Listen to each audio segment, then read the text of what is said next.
Hi, my name is Jill, and this is the fourth part in my The Road Less, or the Less Road series. We're really talking about living small, working small, getting ready to be small in a mobile nomadic environment. And I've sort of covered the gamut, and I just want to do 4 parts of this series, so there's lots more I could talk about, but this is the last piece if you are new. There's 3 more. Maybe I'll actually get motivated and link those below. But this time I want to talk about what I have not mastered, but I think is real for a lot of people, is letting go of what you love. And the hardest part I found with this whole downsizing thing is the stuff I loved and I didn't want to let go of it. And I may not have in some cases. Example number 1, example number 2, example number 3. So with that, we're going to take a deep breath and we're going to see you on the other side.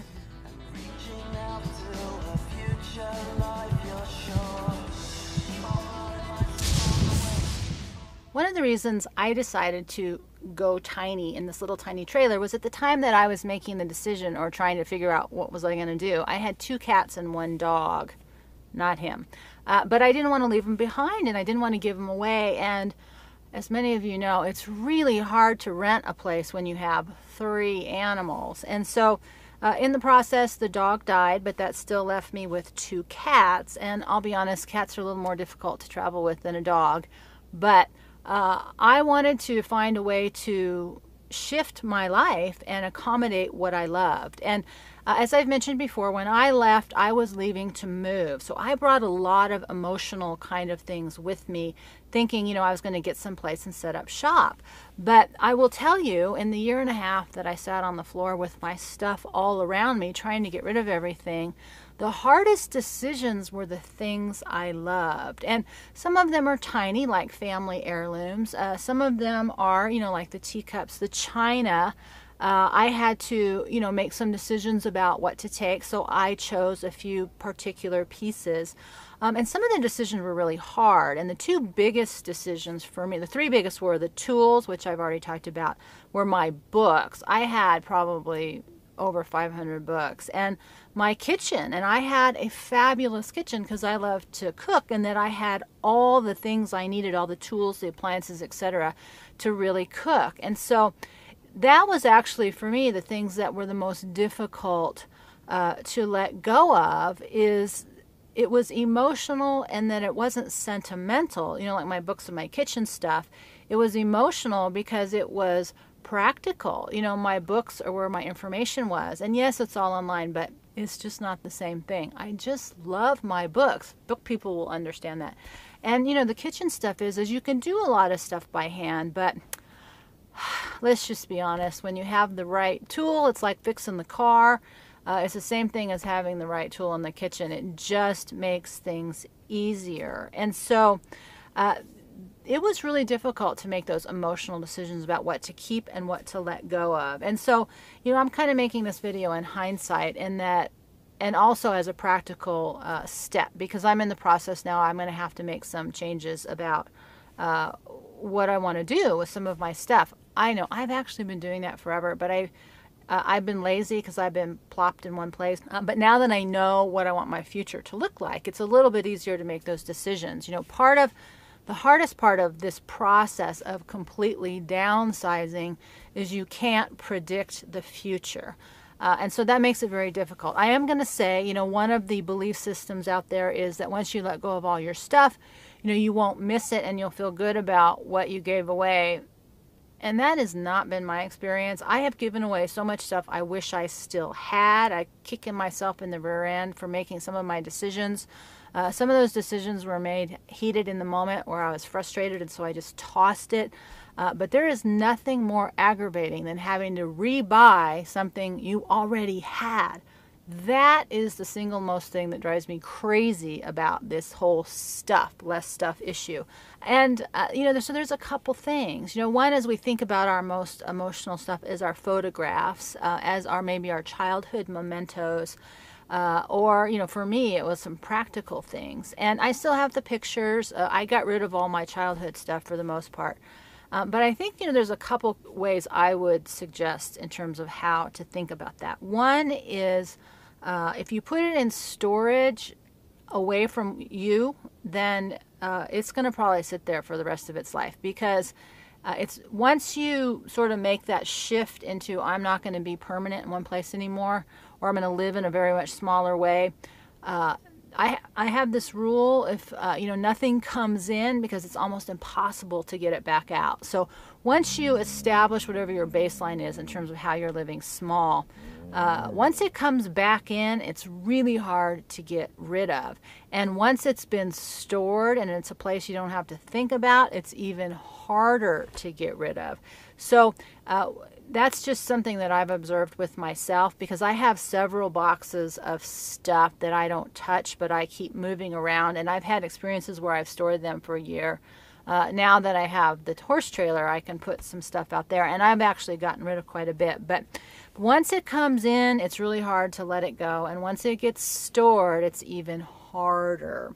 So another step in how do you decide what you want to let go of that you love is, what is the emotional connection to it? Is it a real connection, or is it kind of a fantasy connection? And I think one of the most interesting things about photographs is I don't think anybody actually looks at them. I've noticed that they just depress me when I look at my old photographs of, my history or my life. So that's something I think that's a conventional thought, but it's actually not the first thing that I would pull out of here if the trailer went on fire. So I think a short examination of why you're attached to something is a really good question. Is it something that one object can represent? Or is there just a habit that has all those photographs, or can you strip them down, or objects, or whatever they are? For me, it was my grandmother's teacups. I couldn't take all of them with me, so I picked 4, and only one got broken along the way. So that happened. So it's what is the emotional attachment, and can you just reduce that to maybe 1 or 2 or a small number of items in order to still symbolize that connection with that emotion? Or can you just get rid of all of it? Because I tell you, once it comes in, it's almost impossible to get it back out. The other thing I've noticed over time in terms of things that I love, some of them are just wildly impractical, and I still won't let go of them. And I'm going to say that about my boots. I have several pairs of leather boots that I won't wear out anywhere because it ruins them, but I can't get rid of them because it would be impossible to re-buy them. So part of this process is just making some decisions, like those I keep. I have that same emotional attachment to outerwear. I really like coats, but I've been more willing to reduce the number of coats than I have been willing to let go of the leather boots. So and not those kind, just practical kind. So so that's part that, part of it is sometimes you just say, okay, I'm going to commit. I committed to keeping jewelry. I committed to keeping a few pieces of china. I committed to keeping leather boots, and just a tiny number of books, because I just decided I'm going to drag them with me, because I want those. I want that emotional connection more than I really want to work on letting that go. And that's just a decision. You just make it and you live with it. The next piece I want to talk about with this emotional, it's hard to let go. There's also a psychological issue. People are attached to their stuff in a psychological way. The extreme version is obviously hoarding, where you see people just stacked up with stuff. And for those of you who don't understand it, it is so difficult for people who have that kind of chemical issue going on with their brain, emotional attachment to their stuff, that it's literally like trying to take off your arm. It is so energetically difficult to separate yourself from your stuff. So I want to, make that caveat here, that if you have a lot of things and you're having a huge emotional reaction to letting anything go, including, little scraps of paper that don't make sense, that's moved into something this video can't cover. But I want to just validate that there's a lot of things going on behind that aren't your imagination. And for people who have family members or friends who live in kind of that hoarding way, and there are trailer people who hoard. I lived next to a door to a lady, and she invited me in, and there was literally no space. We had dinner on this little table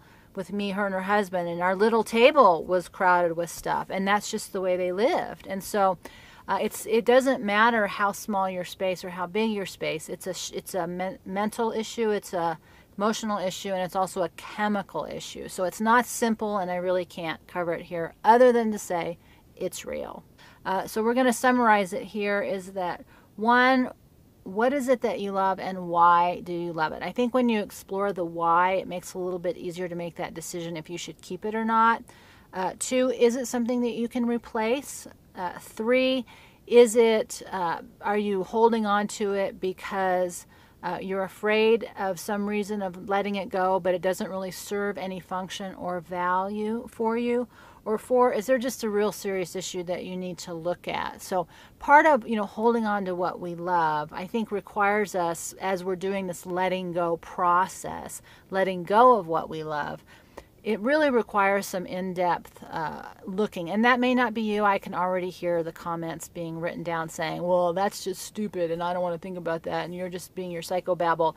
But you know what? For some of us, it's very real. And I just wanted to acknowledge and appreciate that, because I'm getting ready to do that same thing again, where I'm going to have to look at everything and decide what I want to hold on to and what I want to let go of. And it's just hard. And I think the biggest thing, though, that I found, and I'm going to say it before we go here, is once it comes in, it's almost impossible to let it go, even if you don't like it. So my final piece of advice is I tell people, don't even send me a card. Do not let anything in, because it's much harder to get it out than if it never showed up in the first place. Although we're really happy Freedom came in. We're happy you came in, right? I don't know if he's happy. He is a bit of a hostage, but that's what we do here. So this is the final piece of the series on the less road. So it's a little play on the road less traveled. For those of you who caught that, congratulations. And with that, we're going to do a new series next week. It's a little experiment I'm trying in terms of having videos under one topic. We'll see how that goes. And in the meantime, we're going to take one more deep breath. You have a great day, and we will see you next time. Keep it close or you'll lose yourself.